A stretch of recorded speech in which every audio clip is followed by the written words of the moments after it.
I'm Penelope Scott, and I guess you could say I'm just an ordinary woman from a small Ohio town trying to hold on to what matters. I'm 52, an administrative assistant at a local insurance office, married to Greg Harper for over 2 decades with 2 kids. Caleb and Opal, who've flown the nest to chase their dreams. Growing up, my parents ran a little diner on Main Street. Nothing fancy, just greasy burgers and bottomless coffee. But it was the heart of our neighborhood. My mom and dad worked hard, always smiling for customers, even when money waist tight. That diner taught me duty, the kind that sticks in your bones. But I'll admit, I didn't visit as often as I should have once I had my own family. Life gets in the way. Work, kids, bills, and you think there's always tomorrow to make up for it. Until there isn't Pointone winter morning, my world cracked open. My dad was driving home from the hardware store when a truck skidded on us and hit him head-on. He was gone before the ambulance arrived, just 68 years old. The news hit like a punch I didn't see coming. My mom was a wreck, barely speaking, her eyes hollow.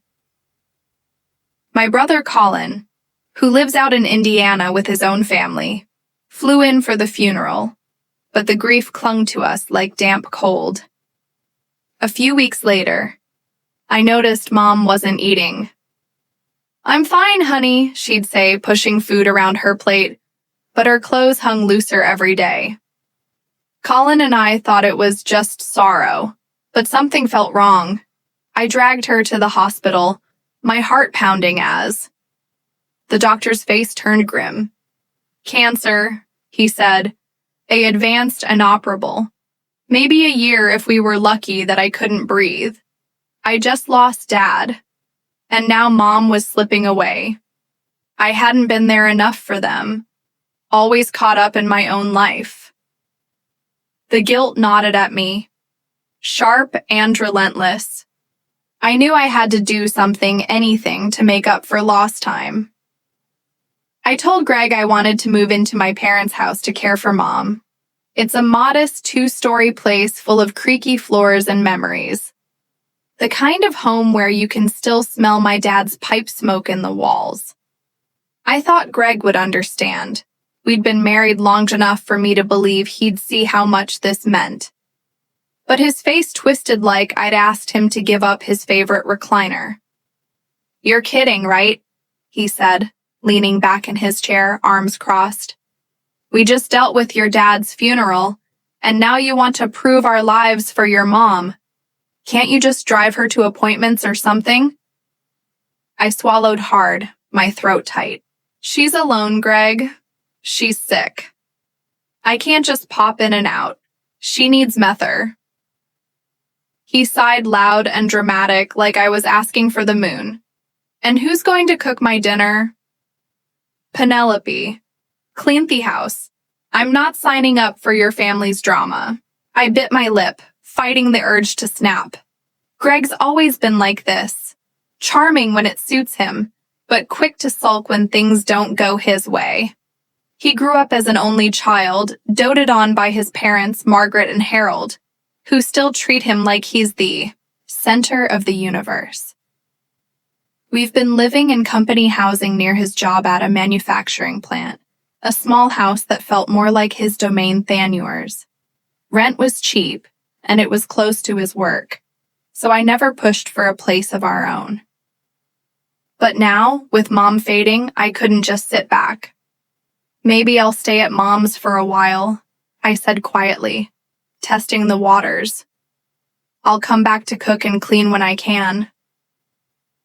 Greg's eyes narrowed. "So I'm supposed to fend for myself. That's not how this works." His words stung, but I held my ground. "I'm not abandoning you. I just need to be there for her. Please." He rolled his eyes, but finally muttered, "Fine, but don't expect me to lift a finger. This is on you." I nodded, forcing a thank you past the lump in my throat. I hated how small I felt, but I couldn't let Mom down. Not now. So, we packed up and moved into my parents' house. It wasn't perfect. Greg grumbled every day, and I was stretched, thin between work, caring for Mom, and keeping him fed. But being there, helping Mom through her weakest moments felt right. It was the least I could do after all the years I'd let slip by. Living with Mom was harder than I expected, but it was worth every second. She'd have good days, smiling as we flipped through old photo albums, her voice soft as she recalled stories from the diner. But most days she was too weak to get out of bed. I'd cook her favorite chicken noodle soup, manage her meds, and sit by her side, holding her hand when the pain got bad. "You're a good daughter, Penelope," she'd whisper, her eyes glassy with gratitude. It broke my heart, knowing how little time we had left. Greg, true to his word, didn't help. He'd come home from the plant, plop down with a beer, and complain about the inconvenience of living in my parents' house. "This place smells like old people," he'd mutter loud enough for me to hear.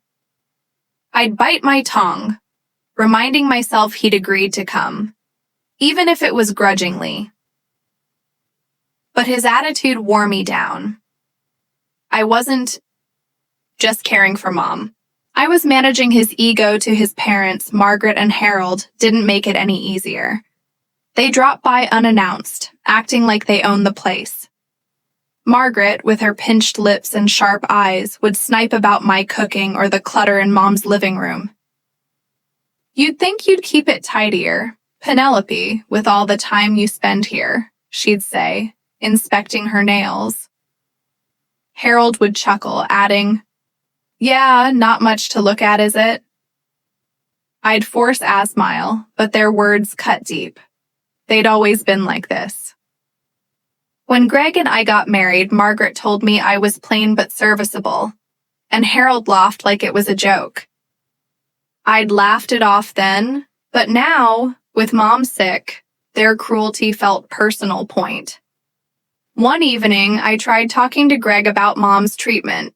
She needed a new specialist, and I was drowning in medical bills and decisions. I just needed him to listen, to be my partner for once, but he cut me off, his voice cold. "I told you, Penelope, I'm not getting dragged into this. Figure it out." I stared at him, my chest tight with hurt. "All I'm asking is for you to listen. I'm doing this alone." "You wanted to move here," he snapped. "Don't put this on me." I walked away, tears burning my eyes. I couldn't fight him and care for Mom at the same time, but the loneliness was crushing. I'd lie awake at night wondering if I was selfish for wanting to be here, if I was failing as a wife. Mom must have sensed it because she'd try to cheer me up, thanking me for every little thing. "Don't know what I'd do without you," she'd say, squeezing my hand. She didn't know how Greg talked about her, and I never told her. I wanted her to feel loved, not pitted. Then one spring day, Mom's condition took a sharp turn. She couldn't keep food down, and her breathing grew shallow. We rushed her to the hospital where she faded fast. 5 days later, she was gone. I'd known it was coming, but nothing prepares you for that kind of loss. It felt like the ground vanished beneath me. Colin and his family came, and Caleb and Opal dropped everything to be there. They helped with the funeral, arranging flowers and greeting relatives. But Greg was useless. He stood in a corner laughing with his parents as if it were a social hour. I asked him to sit in the family section, but he refused, saying, "I'm not Herson, Penelope. I'm fine back here." Margaret chimed in, her voice dripping with superiority. "He's our son, not your mother's. You should be up there. Nut 'em." I froze, their words slicing through me. People started whispering, wondering if Greg and I were on Therox. I wanted to scream, but I held it together for Mom's sake. We sent her off with as much peace as I could manage, but the hurt lingered. After the funeral, everyone gathered at Mom's house. I thanked Margaret and Harold for coming, trying to keep the peace. But their response floored me. First your dad, now your mom, Margaret said, sipping tea like we were at a book club. Funerals aren't cheap, you know. At least that's done with. I forced a smile, my stomach churning. Done with, my parents weren't a checklist item. I excused myself to the kitchen, but then I overheard them talking to Greg. Must have been rough. Living with strangers, Harold said, chuckling. Yeah, dealing with. Penelope's obsession was a nightmare, Greg replied. A husband shouldn't have to put up with this. I clenched my fists, their laughter going in my ears. They'd always been callous. When we got married, Margaret said I wasn't pretty enough for grandkids, and Greg just laughed. But hearing them mock my grief, my duty to Mom, was too much. I realized I'd been apologizing for doing the right thing, and Greg didn't deserve that. Then Margaret called me over holding Mom's favorite quilted handbag. Can I take this? She asked like it was a yard sale find. Your mom won't need it now, right? I snatched it back, my voice steady despite the rage. No, we're not sorting her things yet. They'll stay with family. Her face reened. What's that supposed to mean? You called Greg an outsider at the funeral, and now I'm one too. You said Greg was a mom's son.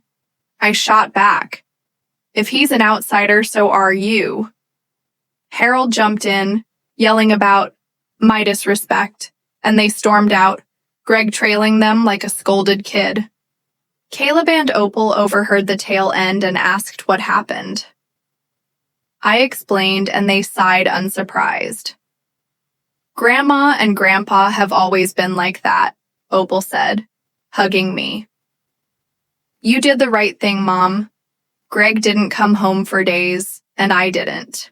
Call. I wasn't ready to forgive, and I didn't think I should. But one afternoon, he showed up, acting like nothing happened. Been tough, huh?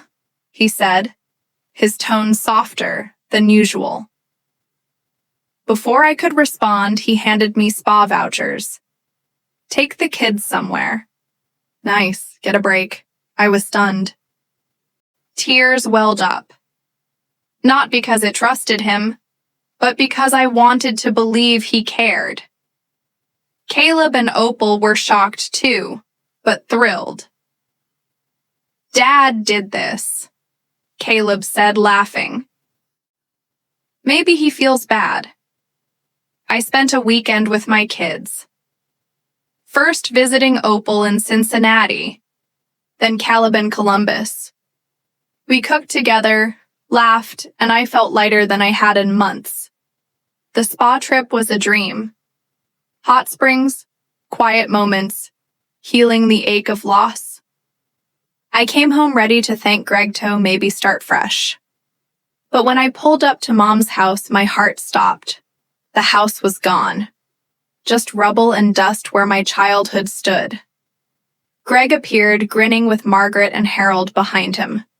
Finally free of that dump, he said, we're moving to my parents' place. Bring the inheritance and let's go. I stared, my voice shaking. What are you talking about? What did you do? Your house is gone, Harold said, smirking. Whatever you got from your mom, it's ours now. It laughed, a bitter, uncontrollable sound. They thought I'd inherited a fortune. There's no inheritance, I said. I gave it all to Colin. The house was all I had. Their faces fell, and I laughed harder, the betrayal burning in my chest. They destroyed my home for nothing. I couldn't sleep that night replaying their smug faces. Greg and Harold had demolished my home, thinking they'd cash in on some imaginary fortune.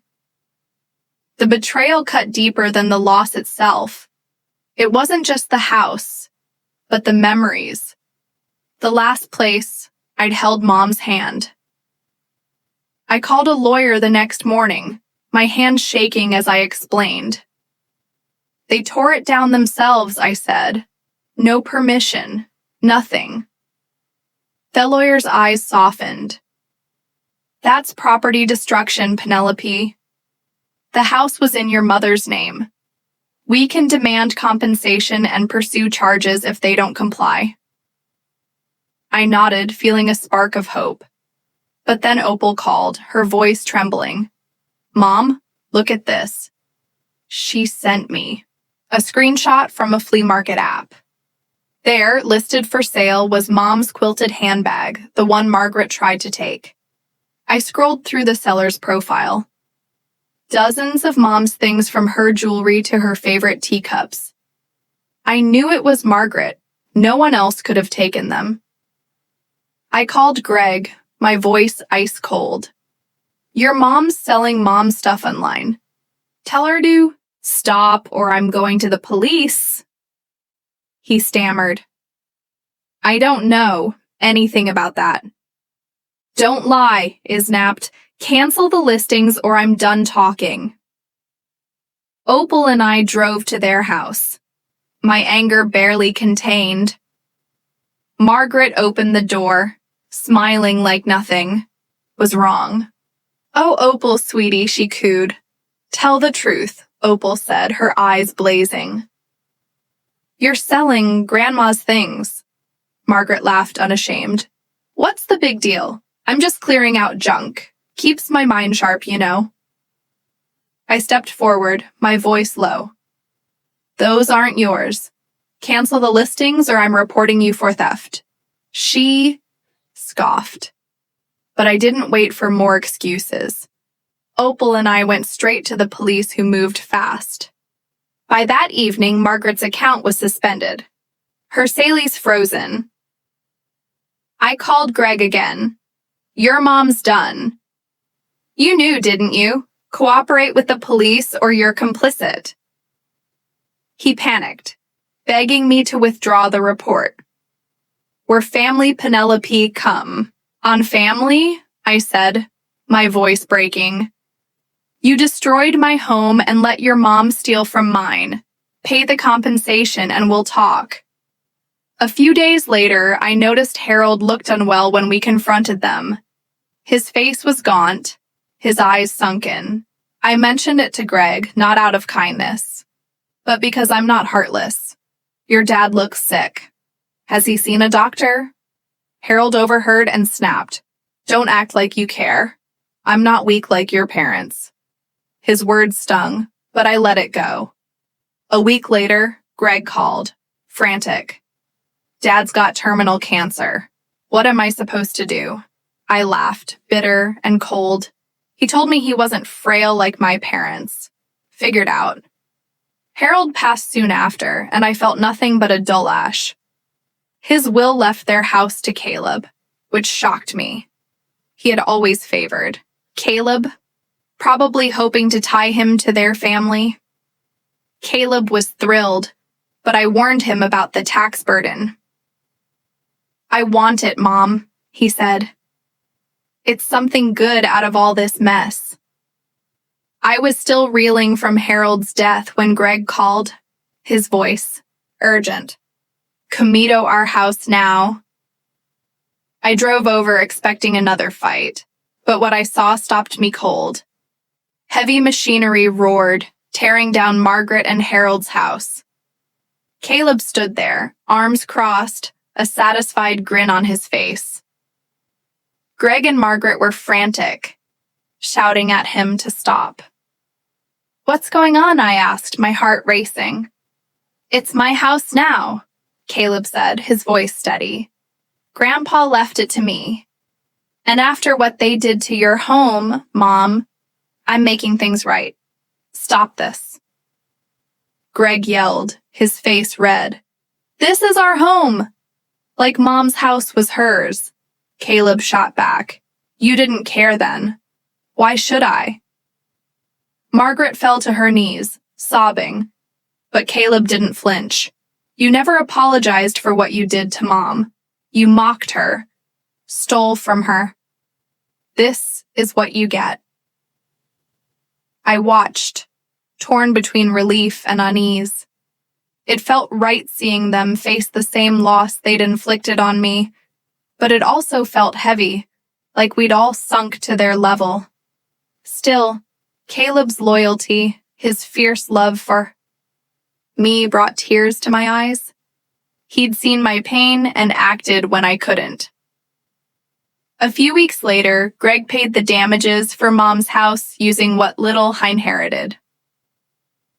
Caleb retrieved Mom's belongings from Margaret, and I held her handbag again, tracing the stitches I'd once watched. Her sew. We've got you, Mom, Caleb said, hugging me. Opal nodded, tears in her eyes. Greg and Margaret moved back to company housing, their reputations in tatters. I heard whispers from old neighbors, people we'd known for years. Shocked at what they'd done, I told the truth to a friend in the neighborhood, letting the story spread. They'd made their bed, let them lie in it. I stayed with Opal for a while, but I couldn't lean on her forever. When Caleb got engaged to his fiancée, Sarah, they invited me to live with them. Sarah welcomed me like family, her warmth a stark contrast to Margaret's coldness. They're building a new house with the money from selling Mom's land, a fresh start for all of us. I'm determined to be a mother-in-law who lifts people up, not tears them down. Ado everyone who's followed this story. Thank you. You've walked with me through grief, betrayal, and justice. If my fight moved you, hit that subscribe button and join us. Every story we share is a piece of someone's heart, a lesson in standing tall.